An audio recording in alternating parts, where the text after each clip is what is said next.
মাপে কম দিবেন না কাউকে। ব্যবসা করবেন, হালাল ব্যবসা করবেন, কাউকে মাপে কম দিবেন না। এটা অনেক বড় গুনাহ।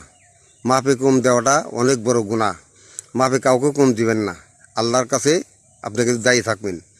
আপনার টাকা দিব 16 আনা কাস্টমারে, আপনি তার মাল 16 আনা বুঝিয়ে দিবেন। 16 আনার জায়গা যদি 15 আনা দেন, 14 আনা দেন, তাহলে এটা বেঞ্চে হইল। ব্যবসা করে কী দেয়া? দাড়িপাল্লা দিয়া। দাড়িপাল্লা কি? দাড়িপাল্লা হলো ইনসাফের প্রতীক। দাড়িপাল্লাটা ইনসাফের প্রতীক। এই দাড়িপাল্লা দিয়ে যদি মাপক কম দেন, আল্লাহর কাছে আপনি জবাবদিহি করতে হবে। কাজেই মাপক কম দিবেন না। মাপক কম দেওয়াটা অনেক বড় গুনাহ। মাপ ঠিক রাখবেন, ইনসাফ ঠিক রাখবেন, আবার ইমান ঠিক রাখবেন। যখন মাপে কম দিবেন তখন আপনি ইমান হারা হয়ে গেলেন। ইনসাফ করলেন না, আপনি ইমান হারা হয়ে গেলেন।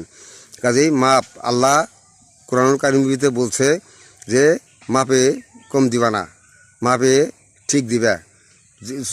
টাকা নিবা 16 আনা, জিনিসও 16 আনা বুঝিয়ে দিবা তাকে।